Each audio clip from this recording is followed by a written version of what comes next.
Hello, I am OldNinten Dude, and I'm here to introduce OldNinten Dude's SlotLocke Challenge.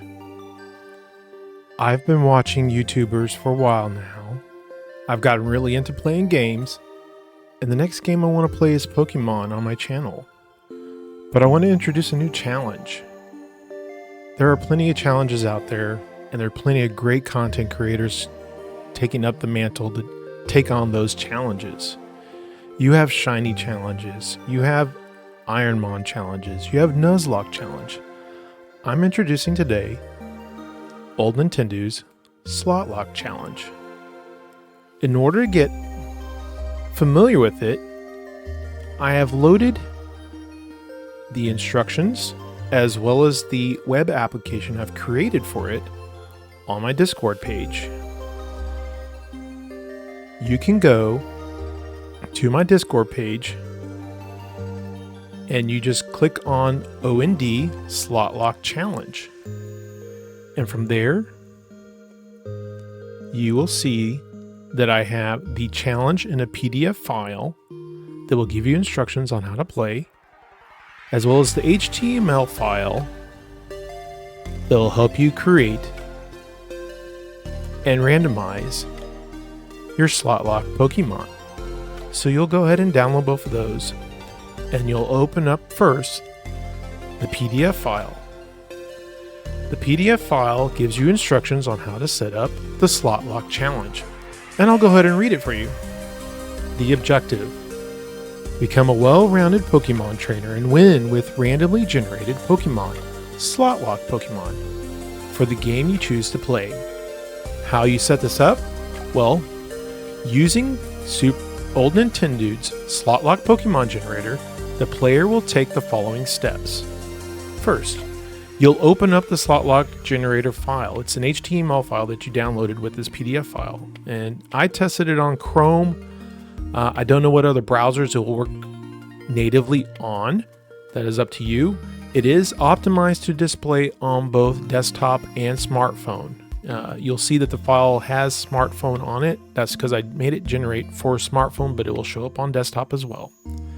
The next step is to select the Pokemon game you wish to play. It's going to have a drop down, and I'll show you that after we read this. And then you'll click randomize 6 Pokemon.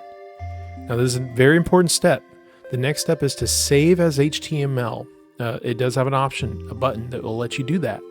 If not, you can at least print the screen, print a PDF through your browser, print a physical copy to your printer, and this is going to help you save your SlotLocke Pokemon that are generated for the game. Our rules: the trainer will begin with a randomly selected starter Pokemon, which is one of the 6 randomly generated Pokemon. The game will go like this: as you encounter Pokemon, you must catch the Pokemon you encounter based on priority. Lowest priority is trainer must catch any Pokemon they encounter and designate it to a slot. The next higher priority is if the trainer encounters a Pokemon that has the same type as one of the SlotLocke Pokemon not designated for the slot. The trainer must replace any non-slot Pokemon or fill any empty slots. The trainer will check the box of the SlotLocke Pokemon used, and I'll show you the checkbox. The next higher priority is if a trainer encounters a Pokemon that is the same species or any level of evolution of the species of the SlotLocke Pokemon not designated, the trainer must replace a non-slot Pokemon or a Pokemon being used for a type only or fill any empty slots. The next level, of course the highest priority level, which most people enjoy anyway, is the extreme priority. Shiny versions of SlotLocke Pokemon species may replace regular versions. Now this is very important. Trainer must attempt to catch any Pokemon encountered which matches any SlotLocke Pokemon's type or species not used for one of the 6 Pokemon slots. Species taking priority over type, just like above. So you want to first catch any Pokemon. If you run into a type of one of your SlotLocke Pokemons, you must capture that and put it in a slot that's not used. If you run into the species itself or the evolution of that species, whether below or above that species, you must prioritize that above all else. And of course, shinies. Go for the shinies. I want you to go for the shinies. Next, any SlotLocke Pokemon that faints cannot be revived. It's sort of like Nuzlocke. The fainted Pokemon must be placed in a box or released. You can put them off in one of your boxes, designated box, or you go ahead and release the Pokemon based on the game. The trainer may catch and reserve any SlotLocke Pokemon type or species and use them to replace the fainted SlotLocke Pokemon, but must use priority levels listed above. A reserved SlotLocke, for example, a reserved SlotLocke species must be used first before you can use a SlotLocke type. And finally, just like with other challenges, the trainer must nickname all Pokemon caught and may not repeat the nickname. And here's the tiered winning of the game. With this SlotLocke Pokemon challenge, I have several tiers of winning the game, and the tiebreaker if and when we create a forum or a designation for records to be kept. A basic winner is someone who completes the game with a minimum of all SlotLocke Pokemon types. A SlotLocke winner, this is the priority, a SlotLocke winner completes the game with a minimum of all SlotLocke Pokemon species in their 6 slots when they complete the game. So the priority here is that you want to go ahead and try to capture all the 6 SlotLocke Pokemons and win the game. Next up is the Master SlotLocke winner. You will complete the game with a minimum of all SlotLocke Pokemon species fully evolved, if applicable. Elite SlotLocke winners will complete the game as a Master SlotLocke winner with at least 1 shiny. And of course, finally, the SlotLocke World Champion. Complete the game with all 6 SlotLocke Pokemon species fully evolved and shiny, if applicable. So when you go, so I'm going to go back to the Discord page. So when you download both the PDF file that we just read and the HTML file, you'll open up the HTML file and it will generate this page on your browser, OldNinten Dude SlotLocke Challenge. You will click on Select a Game. In this instance, we plan on eventually playing Ruby, so I'm going to click on Ruby. See, it changes it. It didn't show the drop down on here, but it does show that I clicked Ruby. There's a list of all the games there. You then click Randomize 6 Pokemon. Boom! We now have our 6 Pokemon. This is exciting.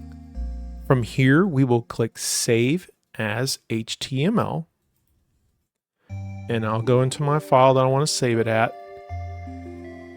And I'll save it. Now, on this page itself, you can still utilize these cards, but your HTML file will also utilize the same cards. You have your checkboxes to keep track of what Pokemon species, the species that are listed. You can use any species that falls within this designated slot Pokemon, or you must replace it with the Pokemon itself. And this will help you keep track of it by clicking on the checkboxes of which ones you've used and not used. I went ahead and dropped down in the drop-down what it's strong against, what it's weak against. And if you click on the species name itself, it has a link to the Pokemon database to give you more detailed information. As a trainer, I feel like that's important to be able to look up and research your Pokemon. So you click on any of them, and it will take you directly to the link for the Pokemon database. Isn't that neat? Now, I'm going to go ahead and open up my saved file to show you what it looks like. So this will be it when it's loaded. Oh, and that is our SlotLocks. All ready to go, saved as a file. It'll be file named Pokemon Team, and I'll show you it on my page as well, on the screen as well. So when it generates, I'm going to have it ready to go on my stream so you can see me click and unclick. See right there? I'm going to click and unclick, and it will do the same. Hold on, let me Technology is always fun. Here we go, right here. So when I click on it, boom, it'll check it off on the screen and you can follow along with me. I can't wait to get started on this. I can't wait to do the SlotLocke challenge. If you want to go ahead and do it yourself and video it, I am more than happy to have you do that now. Link me in your description so I can keep track of it. Have an @OldNinten Dudes put into the description because I want to be tagged. I want to follow along. I want to see how people are doing with this challenge. I want to know if there's anything that I need to do to change it or make it better. Well, until next time, keep it clean, keep it safe, keep it fun, challenge yourself to do and be better. And I am so excited to play Ruby Red with our SlotLocke Pokemon. Y'all take care and have a great day.